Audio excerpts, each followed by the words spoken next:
मालदीव में ज्यादातर लोग जब वेकेशन पर जाते हैं तो उनको शराब चाहिए होती है, इसलिए शराब की बिक्री ज्यादा होती है और अच्छी कमाई भी होती है।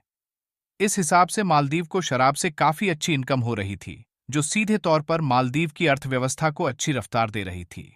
अब भारत ने मालदीव में शराब का एक्सपोर्ट करना बंद कर दिया है। इसलिए मालदीव के रिजॉर्ट मालिक शराब का स्टॉक कर रहे हैं, क्योंकि उनको पता है कि मालदीव में ज्यादातर टूरिस्ट शराब प्रयोग करते हैं। मालदीव के रिजॉर्ट मालिकों को यह भी पता है कि मालदीव में आने वाले समय में शराब के दाम बढ़ने वाले हैं। शराब की कमी भी होने वाली है, इसलिए शराब की होल्डिंग शुरू हो चुकी है। मालदीव की विपक्षी पार्टी में गुस्सा बढ़ता जा रहा है और अब तो महाभियोग लाने की तैयारी भी की जा रही है, जिसके जरिए मुइज्जू को सत्ता से बाहर का रास्ता दिखाया जा सके। विपक्ष के एक बड़े नेता ने मालदीव के राष्ट्रपति से कहा है कि वह भारत के पीएम नरेंद्र मोदी और भारत से माफी मांग लें, ताकि हमारा टूरिज्म सेक्टर बचाया जा सके। विपक्ष कहता है कि भारत हमेशा ही मालदीव के लिए खड़ा रहा है। भारत एक फोन कॉल पर मालदीव के लिए दौड़ा चला आता है। अगर जल्द ही भारत के साथ संबंध नहीं सुधारे गए तो हमारी इकोनॉमी खतरे में पड़ जाएगी, जो भारत की शराब और अन्य प्रोडक्ट पर टिकी हुई है। अगर भारत शराब एक्सपोर्ट बैन रखेगा तो शराब को लेकर पड़ोसी देशों से मालदीव में स्मगलिंग बढ़ेगी, जो आगे चलकर आतंक का रूप लेगी, जिससे भारत तो क्या अन्य देशों के टूरिस्ट भी मालदीव की तरफ आना छोड़ देंगे। इनकी अकड़ अब इंडिया के सामने ज्यादा टिकने वाली नहीं है। पूरी डेवलपमेंट क्या है इस वीडियो में समझते हैं। भारत के द्वारा मालदीव के खिलाफ लिए गए इस एक्शन के लिए वीडियो को एक लाइक करके चैनल को सब्सक्राइब जरूर करें। मालदीव के अधिकारियों का कहना है कि शराब के अवैध कारोबार से मालदीव की सरकार को मिलने वाला टैक्स खत्म हो जाएगा। बता दें कि मालदीव एक इस्लामिक देश है, इसलिए यहां शराब सिर्फ टूरिस्ट आइलैंड के लिए इंपोर्ट की जाती है। देश के बाकी हिस्सों में शराब का सेवन करना इस्लाम के खिलाफ है, इसलिए मालदीव किसी भी इस्लामिक कंट्री से शराब इंपोर्ट नहीं कर सकता। मिडिल ईस्ट की सभी मुस्लिम कंट्री में भी शराब पीने की इजाजत इस्लामिक कानून नहीं देता है। मालदीव की इकोनॉमी का डाउनफॉल देखकर अफरा तफरी मची हुई है। देर रात जब सांसद लात घूंसे चलाकर वापस अपने घरों को लौट रहे थे तो उन्हीं में से एक सत्तादल की महिला सांसद स्कूटी पर बैठकर जा रही थी। उस पर जाते जाते भी लात घूंसे बरसाए और उसे पकड़कर पीटा भी गया। हालांकि वहां पर सुरक्षाकर्मी थे जिन्होंने उसे बचाने की पूरी कोशिश की। अभी तो मामले की असल में शुरुआत हुई है। अब लगता है मुइज्जू के कानों तक लात घूंसों की आवाज पहुंचने लगी है। मालदीव की संसद में भूखी जनता की आवाज पहुंचाने के लिए लात गुस्से चल रहे हैं। बहुत जल्द मुइज्जू के होश ठिकाने आने वाले हैं, क्योंकि दुनिया में इंडिया से बड़ा एक्सपोर्टर कोई नहीं है।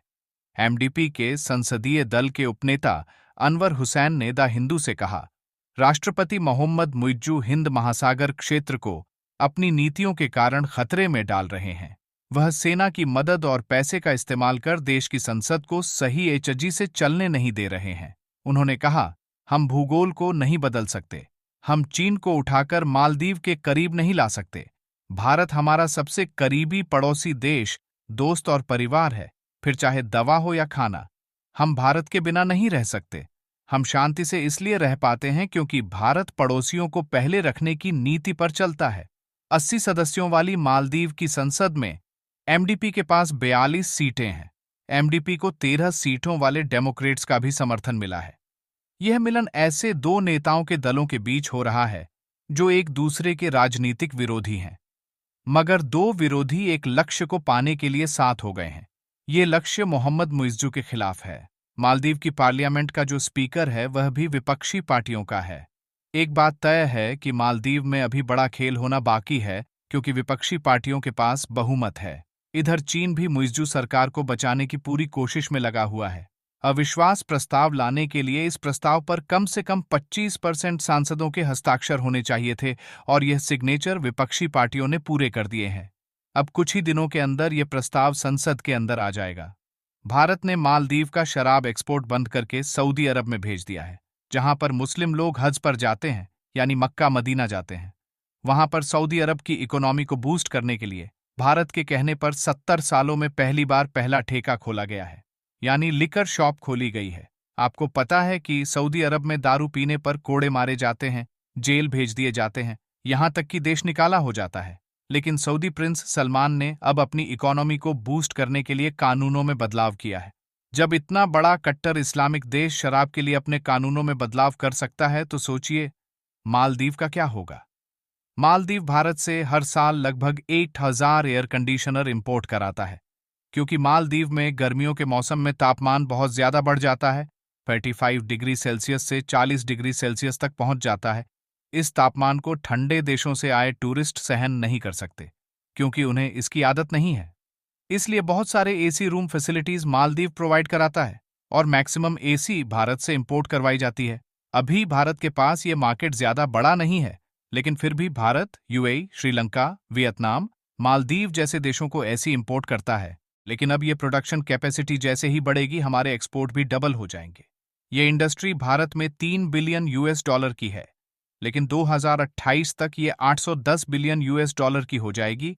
इसकी डिमांड भारत में ज्यादा नहीं है, नॉर्थ इंडिया में इसकी ज्यादा डिमांड है। इसलिए मेजॉरिटी फोकस किया जा रहा है कि हम इनको किस तरह से एक्सपोर्ट कर सकते हैं।